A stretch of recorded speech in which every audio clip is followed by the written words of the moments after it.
El cuerpo de una joven aparece en la playa, arrastrado hasta la orilla por un mar que a simple vista parece tranquilo, pero que pronto revela que guarda más secretos de los que deja ver. Su nombre es Talia Suárez y quien alerta a las autoridades es William Gardner, un hombre reservado que afirma haber divisado el cadáver de lo alto de un acantilado mientras se dirigía a revisar las mariposas monarca que cuida en su santuario. Sin embargo, su relato no tarda en generar conflicto porque un ranchero llamado Stack irrumpe enfurecido acusándolo de haber invadido su propiedad, ya que ese acantilado forma parte de sus tierras, dejando en el aire una tensión inicial entre los habitantes del lugar que parece ir más allá de una simple disputa territorial. Mientras tanto, Lisbon y Van Pelt examinan el cuerpo con atención y consiguen algo importante. La joven no llevaba demasiado tiempo en el agua, lo que sugiere que el mar no ha sido su tumba original. A cierta distancia, Jane recorre la orilla en silencio, absorto en sus pensamientos, observando cada detalle con esa mezcla de distracción y precisión que lo caracteriza. Sin decir nada, recoge una rama seca y la lanza al agua como si se tratara de un gesto trivial, aunque en realidad está poniendo a prueba una idea que comienza a tomar forma en su mente. Poco después, cuando Lisbon investiga más a fondo y descubre que la víctima tenía apenas 19 años y había crecido dentro de un sistema de acogida, Jane regresa a la playa junto a ella para comprobar su hipótesis. La rama que había arrojado vuelve a la orilla, empujada por las corrientes, lo que confirma que el agua no arrastra objetos hacia mar adentro en esa zona, sino que los devuelve a la tierra. Esa simple observación cambia por completo la dirección del caso, porque significa que el cuerpo no llegó desde el continente. El crimen tuvo que haber ocurrido en la isla. Con esa nueva certeza, ambos comienzan a hablar con los pocos habitantes que encuentran, intentando reconstruir los últimos movimientos de la joven y descubrir si alguien la vio o sabe algo relevante.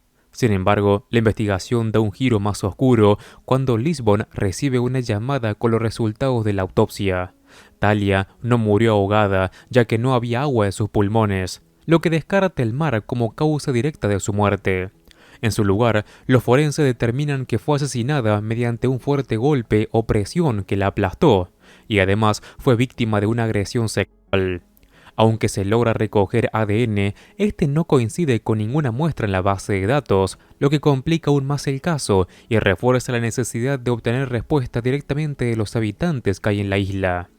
Pero hay un problema inesperado. Cuando intentan localizar a los residentes, prácticamente todos han desaparecido. Las calles están vacías, los negocios cerrados y el silencio resulta inquietante, como si el lugar entero se hubiera desvanecido de repente. Jane, fiel a su estilo, comienza a lanzar teorías absurdas sobre desapariciones masivas, jugando con la situación mientras observa a su alrededor, hasta que finalmente repara en un simple aviso en un tablón que revela la verdad. Todos están reunidos en una asamblea del pueblo. Mientras Jane y Lisbon permanecen en la isla intentando descifrar el silencio colectivo de los habitantes, Van Pelt y Risby continúan la investigación de la oficina, profundizando en el pasado de Talia Suárez. Poco a poco, la vida de la joven se revela como una sucesión de pérdidas y abandono. Su mamá murió por una sobredosis y su papá fue asesinado, dejándola completamente sola desde muy pequeña. La mujer de servicios sociales que se encargó de su caso les explica que nunca logró adaptarse a ninguna familia de acogida, ya que tenía un carácter muy difícil y una tendencia constante a escaparse, como si siempre estuviera huyendo de algo o buscando respuestas que nadie le daba. Ese perfil encaja con la idea de que su llegada a la isla no fue casual, sino parte de una búsqueda personal. De vuelta en la isla, Jane y Lisbon entran en la reunión del pueblo, irrumpiendo un ambiente cargado de incomodidad. Apenas anuncian que están ahí para investigar la muerte de la joven y encontrar a su asesino. Cuando preguntan si alguien la conoce, las miradas se esquivan y el silencio domina la sala, como si todos compartieran un acuerdo tácito de no involucrarse. Incluso uno de los presentes se atreve a sugerir que si el crimen no ocurrió ahí, entonces no es asunto suyo, intentando así desviar la atención con una lógica débil que se desmorona en cuanto Jane interviene. Con calma, pero con firmeza, explica que las corrientes y el viento hacen imposible que un cuerpo llegue desde el continente hasta este punto de la isla, dejando claro que el asesinato ocurrió ahí mismo y que por lo tanto el culpable se encuentra entre ellos. Ese momento cambia la atmósfera por completo. Las cabezas comienzan a girar, las miradas se vuelven sospechosas y por primera vez el miedo se instala en la sala. La investigación continúa con los pocos indicios disponibles. En el motel donde Talia se alojaba, descubren que llevaba pocas pertenencias, lo que indica que su estancia era temporal. Pero entre sus cosas aparece un cuaderno con una dirección anotada que lo lleva hasta Sans Fish Cove. Ahí, en la oficina de su propietario, Jack Lafleur, Jane encuentra planos para la construcción de un nuevo muelle destinado a recibir cruceros turísticos. Lo que en apariencia era un negocio de pesca resulta ser un proyecto mucho más ambicioso, orientado a transformar la isla en un destino turístico, algo que podría alterar profundamente la vida de sus habitantes. Sin embargo, a pesar de lo sospechoso del hallazgo, todos los hombres de la empresa estaban en el mar en el momento del asesinato, por lo que quedan descartados como sospechosos directos. Siguiendo otra línea, Jane y Lisbon visitan el rancho de Stack, ya que para que el cuerpo apareciera en ese lado de la isla, necesariamente tuvo que haber sido transportado a través de su propiedad. Stack se defiende diciendo que el terreno es demasiado extenso como para vigilar cada rincón constantemente, lo que no descarta la posibilidad de que alguien haya cruzado sin ser visto. Antes de que Lisbon pueda organizar entrevistas formales, Jane ya está fuera hablando con los trabajadores. Ahí observa a 3 hombres, uno que se aleja discretamente, otro ocupado con un caballo y el tercero con el brazo en cabestrillo. Este último, Whit Naylor, explica que un caballo lo derribó días antes, causándole esa lesión lo suficientemente grave como para obligarlo a viajar al continente y recibir atención médica. Un detalle que menciona con evidente incomodidad, como si ese viaje hubiera sido más significativo de lo que parece. Mientras tanto, en la oficina surge una pista clave cuando descubren que alguien había estado llamando constantemente a Talia. Localizan al hombre y van tras él, pero el encuentro se vuelve violento cuando él golpea a Van Pelt, provocando una rápida y contundente respuesta por su parte. A pesar de intentar interrogarlo, el sospechoso se niega a colaborar y exige la presencia de un abogado, uno que, para incomodidad de Rigsby, resulta ser alguien con quien tiene una relación. Finalmente, bajo presión, el hombre confiesa que Talia estaba investigando la muerte de su padre y había logrado encontrar un nombre, Eddie Fish. Según su relato, cuando la joven fue a enfrentarlo, él la mató para silenciarla. Sin embargo, esa confesión, aunque parece cerrar el caso, no encaja del todo con lo que Jane ha estado observando en la isla, donde las tensiones ocultas y las miradas evasivas sugieren que la verdad aún no ha salido completamente a la luz. Mientras todo parece encaminarse hacia una resolución rápida desde la oficina, en la isla, Jane sigue moviéndose a su propio ritmo, dejándose llevar por pequeños detalles que para otros pasarían desapercibidos. En un momento de aparente calma, se sirve una taza de té y entabla conversación con Lydia Bibb, la esposa del alcalde, una mujer serena que habla de la muerte con una naturalidad inquietante.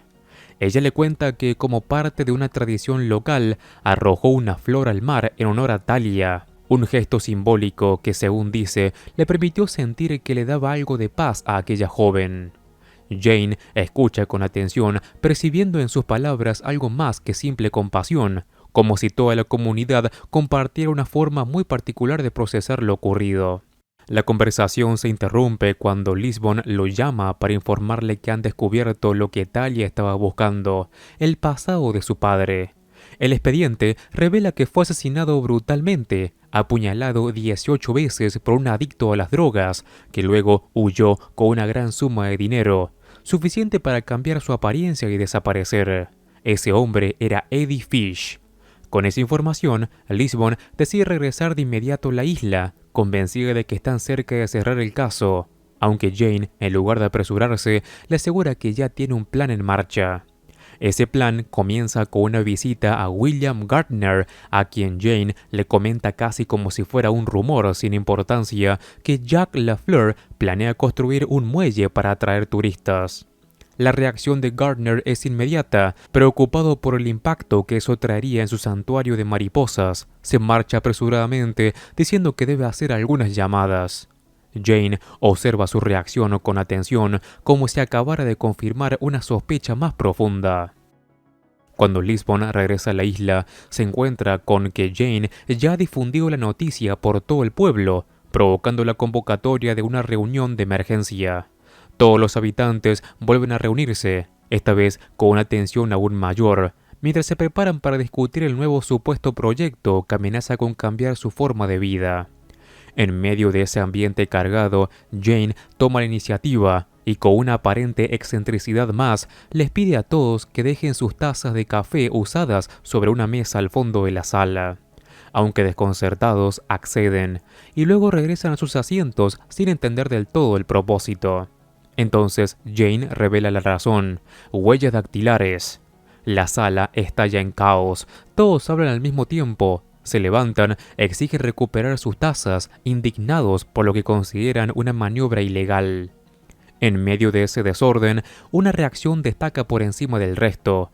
William Gardner pierde los estribos, se enfurece y abandona el lugar diciendo que irá a buscar una cámara para documentarlo todo. Jane, tranquilo, señala que no volverán a verlo, porque alguien inocente no tendría motivo para reaccionar así.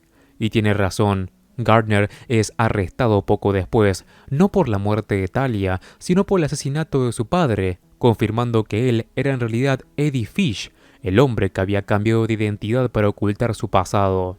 La reunión comienza a disolverse tras esa revelación, como si la verdad hubiera liberado parcialmente la tensión acumulada. Pero Jane no ha terminado. Stack y sus empleados permanecen en el lugar, y el ranchero comenta que siempre sospechó de Gardner, aunque Jane lo corrige con suavidad, señalando que es fácil decir eso ahora, cuando todos conocen la verdad. Luego añade algo más, algo que cambia el rumbo una vez más, que ahora resulta más sencillo imaginar que alguien capaz de cometer un asesinato brutal en el pasado también podría haber matado a Talia. Es entonces cuando un detalle aparentemente menor cobra importancia. Whit Naylor, el trabajador tímido con el brazo lesionado, interviene para corregir a Jane, diciendo que el padre de Talia no fue apuñalado 14 veces, sino 18. Ese error revela demasiado, porque es un dato que no había sido mencionado en ese momento. En ese instante, todas las piezas se encajan. Whit sabía más de lo que debía. Además, las marcas de su rostro, atribuidas a un accidente con un caballo, coinciden con arañazos de defensa. Talia luchó por su vida y él fue quien la mató. Su incomodidad al hablar del viaje del continente, su presencia en el rancho por donde el cuerpo tuvo que ser transportado, todo apunta a una misma dirección. Finalmente, queda expuesto como el verdadero asesino de la joven. Con el caso resuelto, la calma regresa lentamente a la isla, aunque el peso de lo ocurrido permanece en el ambiente. En la escena final, Jane vuelve a la playa, al mismo lugar donde todo comenzó. En silencio, lanza una flor al mar, repitiendo el gesto del que le habló Lydia, pero esta vez cargado de un significado personal mucho más profundo, como un homenaje íntimo para su esposa y su hija, recordando que, incluso después de resolver un caso, hay pérdidas que nunca dejan de doler. Y con esto termina este episodio. Antes de acabar con este video, te cuento que si te gusta El Mentalista, en el canal estoy cubriendo todos los capítulos caso por caso, así que te invito a que entres y encuentres toda la lista de reproducción completa y ordenada. Como siempre, me ayudas muchísimo al dejar un like y si querés, suscríbete así no te perdés nada de mi contenido. Un saludo, Master Movies.